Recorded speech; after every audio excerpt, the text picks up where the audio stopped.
Bismillahirrahmanirrahim. Assalamualaikum warahmatullahi wabarakatuh. Saya Siti Nurkhalisatu Rizky dari kelompok 10 ingin mereview proposal penelitian kualitatif yang berjudul Analisis Iklim Lingkungan Belajar yang Santun sesuai dengan akhlak santri di Pondok Pesantren Darul Muhajirin, Kota Bogor. Nah, yang pertama ada bab 1, yaitu pendahuluan.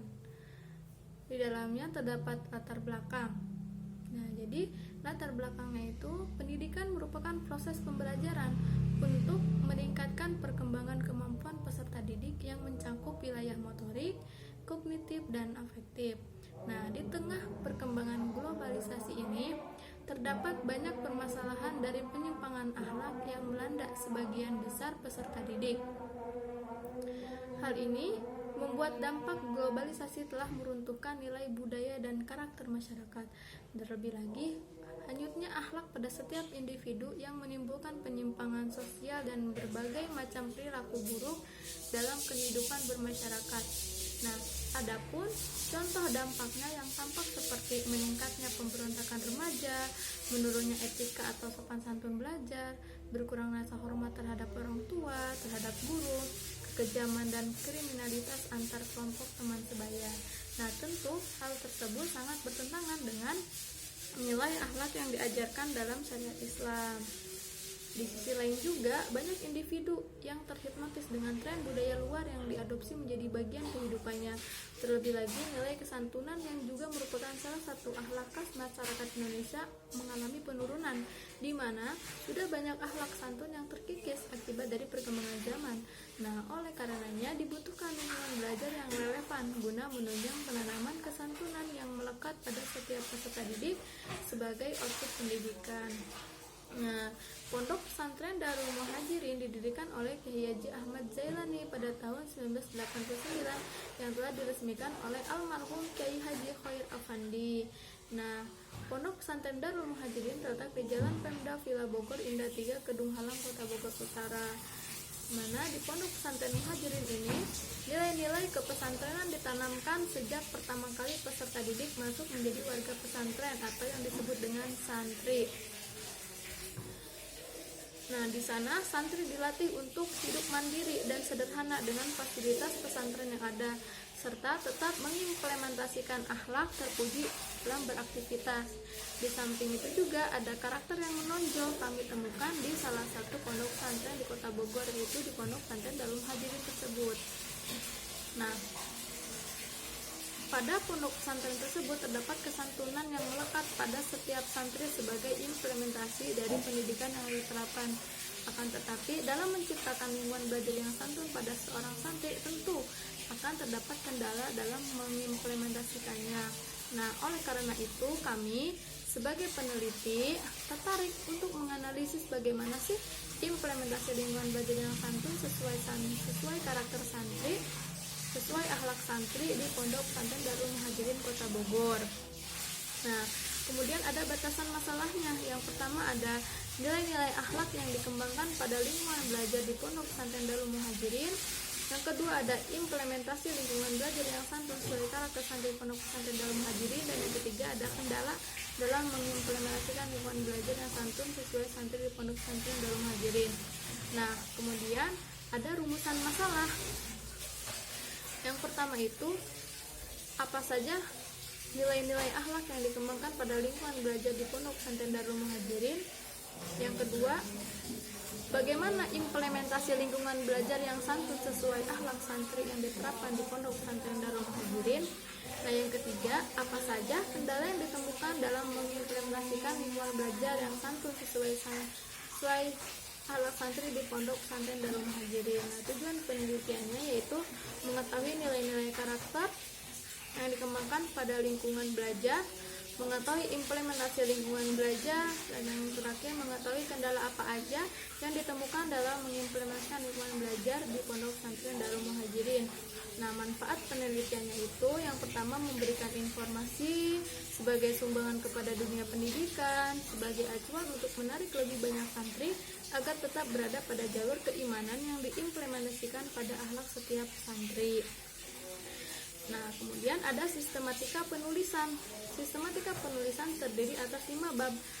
Masing-masing uraian yang secara garis besar dapat dijelaskan. Yang pertama ada bab 1. Nah, di dalamnya ada pendahuluan yang sudah tadi dijelaskan atau sudah direview. Nah, bab 2-nya ada tinjauan pustaka. Nah, bab 3 ada metodologi penelitian. Bab 4 ada hasil dan pembahasan penelitian, dan yang terakhir ada bab 5 yaitu penutup. Lanjut pada bab 2. Di sini ada pengertian iklim lingkungan belajar.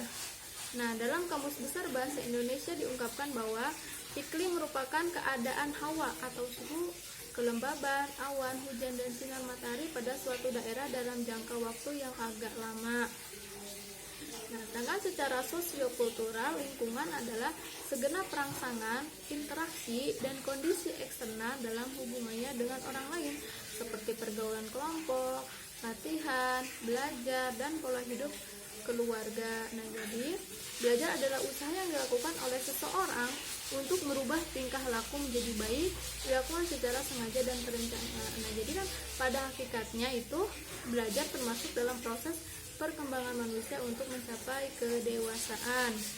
Nah, jadi lingkungan belajar memberikan pengaruh pada proses dan hasil perilaku siswa baik secara langsung maupun tidak langsung.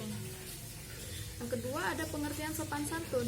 Pengertian sopan santun adalah suatu aturan atau tata cara yang berkembang secara turun-temurun dalam suatu budaya di masyarakat yang bisa bermanfaat dalam pergaulan antar sesama manusia, sehingga terjalin suatu hubungan yang akrab, saling pengertian, serta saling hormat menghormati. Nah, sedangkan pengertian sopan santun dalam Islam itu terdiri dari 2 kata. Yang pertama ada sopan dan santun. Sopan artinya itu hormat dengan takjim menurut adat yang baik. Nah, sedangkan santun yaitu baik dan halus budi bahasa dan tingkah lakunya, suka menolong dan menaruh belas kasih. Kemudian ada pengertian akhlak. Akhlak adalah tabiat atau kebiasaan manusia yang timbul sukarela tanpa adanya paksaan dari luar, yang dibentuk melalui kebiasaan yang memiliki sumber dari kebenaran wahyu. Adapun macam-macam akhlak itu ada 2. Yang pertama ada akhlak terpuji atau akhlakul karimah, dan juga akhlak tercela. Nah, akhlak terpuji itu semua manusia mempunyai potensi untuk berakhlakul karimah. Kenapa? Karena pada dasarnya manusia itu dilahirkan dalam keadaan yang suci atau fitrah. Macam-macam akhlakul karimah yaitu seperti sabar, amanah, adil, husnuzon, dan lain-lain. Kemudian ada akhlak tercela atau akhlak mazmumah. Akhlak mazmumah ini perangai atau tingkah laku yang tercermin dari tutur kata, tingkah laku dan sikap yang tidak baik pada diri manusia. Nah, ini cenderung dalam bentuk yang tidak menyenangkan orang lain, seperti syirik, kufur, nifak, takabur, dengki, riya, dan ghibah. Kemudian ada pengertian santri. Nah, santri adalah sekelompok orang yang tidak bisa dipisahkan dari kehidupan ulama. Nah, santri merupakan siswa atau mahasiswa yang dididik dan menjadi pengikut dan pelanjut perjuangan ulama yang setia. Nah, itu pengertian santri. Kita lanjut pada bab 3, yaitu metodologi penelitian. Di dalamnya terdapat tempat dan waktu penelitian. Nah, jadi tempat penelitiannya itu di Pondok Pesantren Darul Muhajirin, Kedung Halang, Kota Bogor. Kenapa kami memilih Pondok Pesantren Darul Muhajirin? Karena peneliti kami sendiri berdomisili di lokasi tersebut. Adapun objek penelitian ini adalah para santri Pondok Pesantren Darul Muhajirin, dan waktu penelitian akan dilaksanakan mulai pada tanggal 23 Mei 2021. Adapun metode penelitian, nah jenis penelitian yang digunakan adalah deskriptif kualitatif, yaitu metode pengumpulan data dengan jalan mengadakan penelitian secara langsung ke lokasi yang menjadi objek penelitian. Nah, dengan diadakannya penelitian, maka peneliti dapat mengetahui secara langsung sumber permasalahan yang ada. Peneliti akan mengungkap bagaimana peran pondok pesantren dalam pembentukan akhlak santri di pondok pesantren Darul Muhajirin dengan cara menjelaskan, memaparkan atau menggambarkan dengan kata-kata secara jelas dan terperinci. Nah, dengan jenis penelitian deskriptif dan menggunakan pendekatan fenomenologi, maka dapat dirumuskan bahwa sifat dalam penelitian ini adalah deskriptif kualitatif lapangan. Nah, adapun prosedur penelitian atau tahapan-tahapan dalam penelitian, yang pertama ada tahap pra-lapangan. Nah, di dalamnya ini terdapat menyusun rencana penelitian, memilih lapangan, mengurus surat perizinan, menjajaki dan menilai lapangan, dan yang terakhir memilih dan memanfaatkan informan. Nah, tahap yang kedua yaitu tahap pekerjaan lapangan. Nah, di dalamnya terdapat pengumpulan data. Nah, pada pengumpulan data ini di antaranya yang pertama ada observasi langsung dan juga pengambilan data langsung dari lokasi penelitian. Kemudian yang kedua ada wawancara dengan pihak-pihak yang ada di pondok pesantren Darul Muhajirin. Dan yang ketiga menelaah teori-teori yang relevan. Kemudian ada mengidentifikasi data.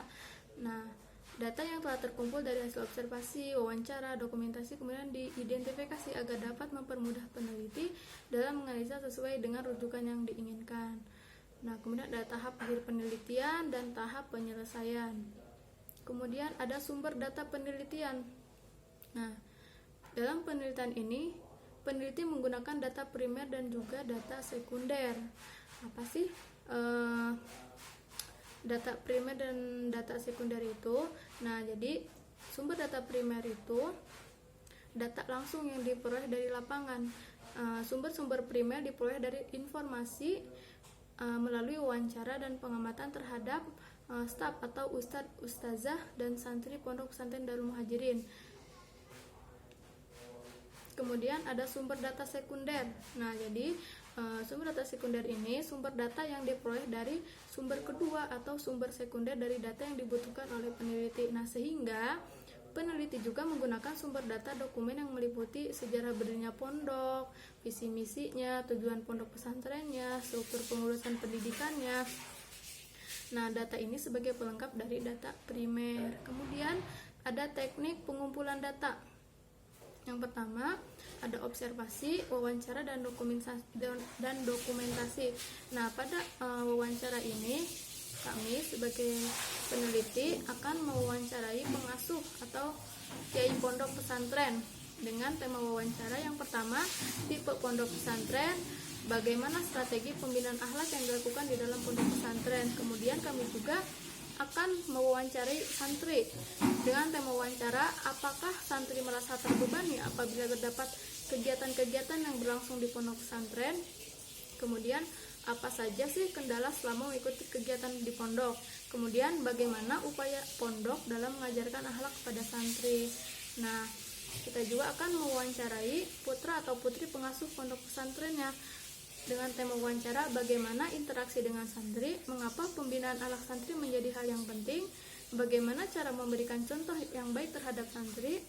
Kemudian kami juga akan mewawancarai ke bagian pengurus santrinya dengan tema wawancara apa saja kegiatan selama di pondok, bagaimana akhlak santri ketika beraktivitas, dan bagaimana akhlak santri ketika makan.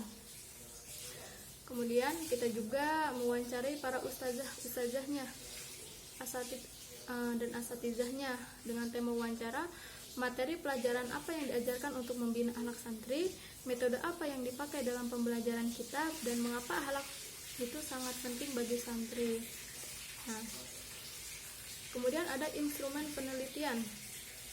Setelah ditentukan metode yang digunakan, maka peneliti menyusun instrumen pengumpulan data yang diperlukan dalam penelitian untuk mengumpulkan data yang diperlukan. Nah, yang diantaranya itu ada instrumen pokok dalam penelitian ini adalah peneliti sendiri. Nah, peneliti sebagai instrumen dapat berhubungan langsung dengan responden dan mampu memahami serta menilai berbagai bentuk dari interaksi di lapangan. Nah, kemudian yang kedua, dalam pengumpulan data, peneliti akan dibantu dengan metode wawancara, observasi, dan dokumentasi tadi. Nah, kemudian ada keabsahan data.